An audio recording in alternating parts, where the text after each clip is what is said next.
In this video, we will review oxyhemoglobin dissociation curve, why it has sigmoid shape, and which factors and how can cause shifts in normal morphology of this curve. First of all, we have to know why oxyhemoglobin dissociation curve has sigmoid shape.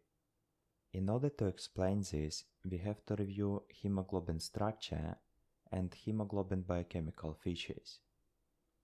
So here we have simplified hemoglobin structure. There are two alpha and two beta chains. Each chain has iron with +2 charge. Each iron with +2 charge can bind one oxygen molecule. So in total, hemoglobin can bind up to 4 oxygen molecules. If hemoglobin has just one oxygen molecule, we say that hemoglobin saturation is 25%. If hemoglobin carries 2 oxygen molecules, its oxygen saturation becomes 50%. 3 oxygen molecules give saturation 75%. And if hemoglobin has 4 oxygen molecules, it's 100% saturated hemoglobin. The most important feature about hemoglobin is that hemoglobin is allosteric protein. It has positive cooperativity in relation to oxygen. First of all, what is an allosteric protein? An allosteric protein is one whose function or shape changes when a molecule, like oxygen, binds to it. This change affects how it interacts with additional molecules. Hemoglobin exhibits allosteric behavior when hemoglobin binds oxygen. This means that the binding of one oxygen molecule to one subunit enhances the binding of oxygen to other subunits. So, because hemoglobin is allosteric protein, if one oxygen molecule binds to hemoglobin, it causes a conformational change in the hemoglobin molecule. This change makes it easier for the remaining subunits to bind additional oxygen molecules. In smart words, hemoglobin affinity to other oxygen molecules increases, and because the binding of one oxygen molecule enhances further oxygen binding, we call this phenomenon a positive cooperativity. We have to know that the only thing that can force hemoglobin to give away oxygen is decrease in partial pressure of oxygen. Partial pressure of oxygen is basically the concentration of oxygen molecules. The lower the partial pressure of oxygen, the more rapid is oxygen dissociation from hemoglobin. For example, with partial pressure of oxygen 100, the dissociation is 0. Hemoglobin gives away the first oxygen molecule only when partial pressure of oxygen becomes lower than 40. The dissociation of 2 oxygen molecules occurs only with partial pressure of oxygen lower than 26. And 4 oxygen molecules dissociate only with partial pressure of oxygen near 0. And now, knowing this, we can discuss oxyhemoglobin dissociation curve. So here is partial pressure of oxygen, and here is oxygen saturation. For comparison, let's suppose that without positive cooperativity, partial pressure of oxygen and oxygen saturation have linear relation. And this purple curve is how oxygen dissociation occurs in real life due to the positive cooperativity. In oxygen saturation, we are interested only in points where hemoglobin gives away oxygen. So it's a point where hemoglobin loses 2 oxygen molecules and becomes 50% saturated, a point when hemoglobin loses first oxygen molecule and becomes 75% saturated, and loss of 3 oxygen molecules make hemoglobin 25% saturated. We have to know that our tissues have partial pressure of oxygen between 20 and 40. So this red area is where hemoglobin should drop oxygen molecules. And it's vitally important for hemoglobin to drop oxygen precisely into this area and not earlier, because otherwise tissues will not receive oxygen. So let's take the moment when hemoglobin will give away the first oxygen molecule. So it's the moment when hemoglobin will become 75% saturated. As we see, without positive cooperativity, if the relation is linear, hemoglobin will drop oxygen in the blood and not in the tissue area. Instead, with positive cooperativity, we deliver oxygen precisely to the tissue area. And there is very simple reason. When hemoglobin is fully packed with oxygen, because positive cooperativity enhances hemoglobin affinity for oxygen, it takes a more negative partial pressure of oxygen to force hemoglobin to give away oxygen molecule. So the first conclusion is that positive cooperativity increases the distance of oxygen transportation. Basically, it do not let hemoglobin to lose oxygen molecule prematurely in the blood. With 50% saturation, the same thing. Without positive cooperativity, hemoglobin will drop oxygen in the blood and not in the tissue area. But with positive cooperativity, second oxygen molecule will be delivered precisely into the tissue area. And only in 25% saturation, hemoglobin without positive cooperativity will deliver oxygen molecule to the tissues. But even in this case, positive cooperativity will let hemoglobin to deliver third oxygen molecule to the tissues. So, with positive cooperativity, we deliver 3 oxygen molecules to the tissues, and without only 1 oxygen molecule. So, it greatly increases the effectiveness of oxygen transportation.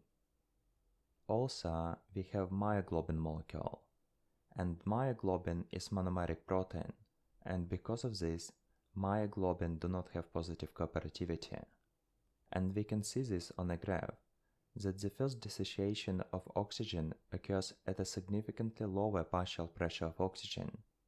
It is suitable for muscle tissue, but if red blood cells will use myoglobin for oxygen transportation, our tissues will experience permanent hypoxia, because it will take a longer period of time to deliver oxygen to the tissues. And for examinations, we have to know that we have a certain factors that can cause shifts in oxygen dissociation. The first group of factors can cause right shift. Shift to the right occurs due to the decrease in affinity of hemoglobin for oxygen.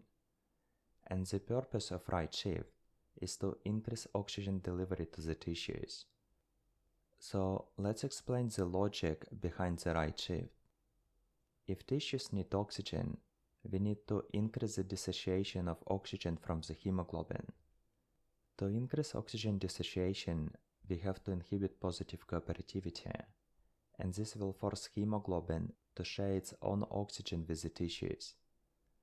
The factors that decrease positive cooperativity is acidosis, increase in carbon dioxide, fever, and increase in 2,3-bisphosphoglycerate.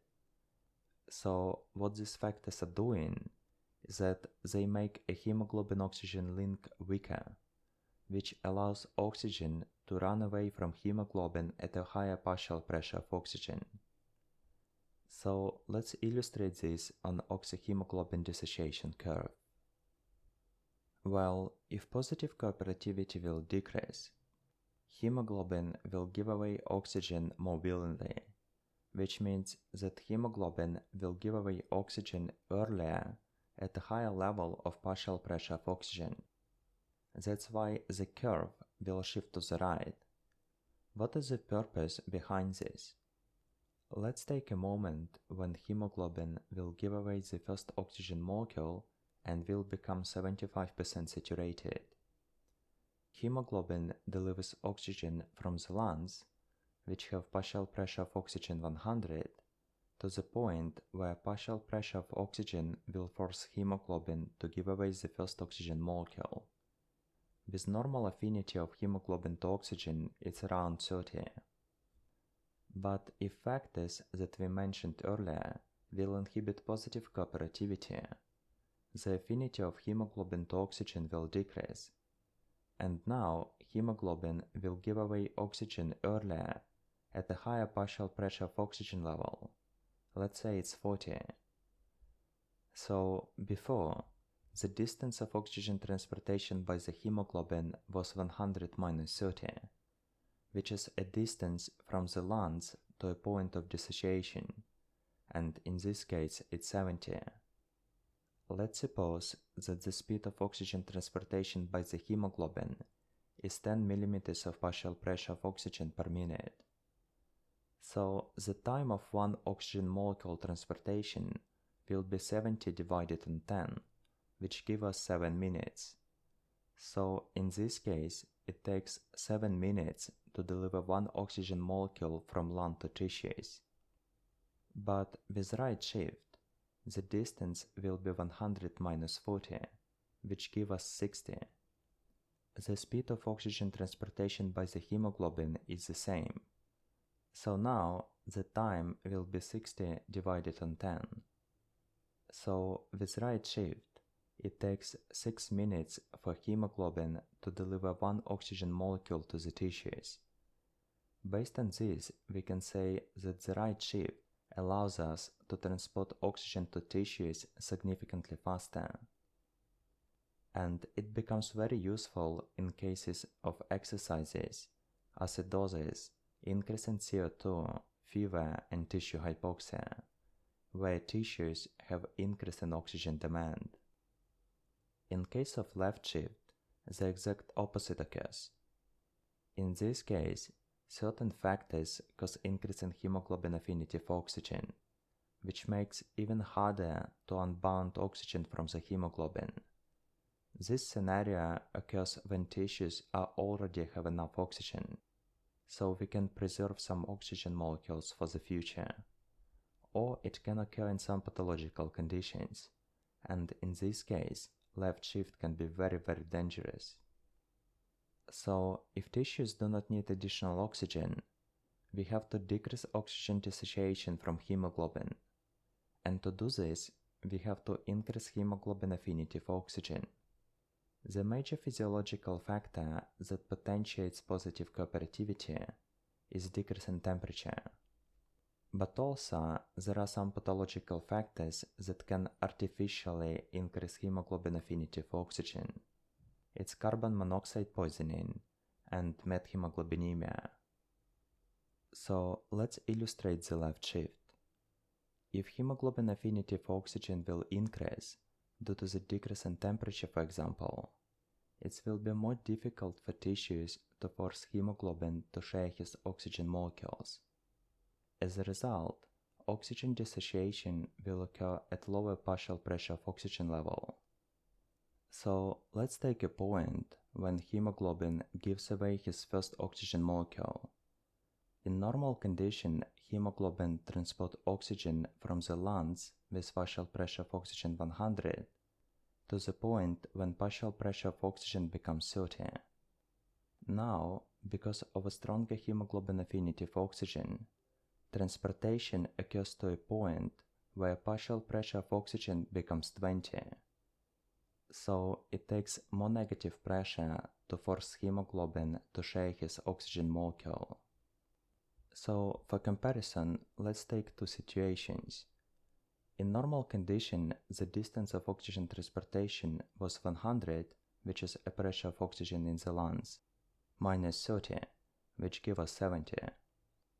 Let's suppose that hemoglobin carries oxygen at a speed 10 millimeters of pressure per minute.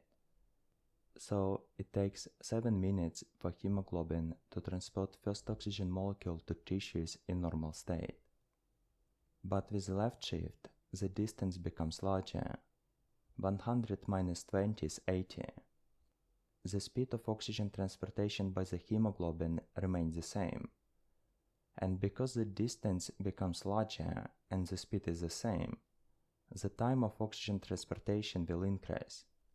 So now it takes 8 minutes for hemoglobin to deliver first oxygen molecule to tissues. So because we prolong oxygen transportation, we can preserve some oxygen molecules for the future.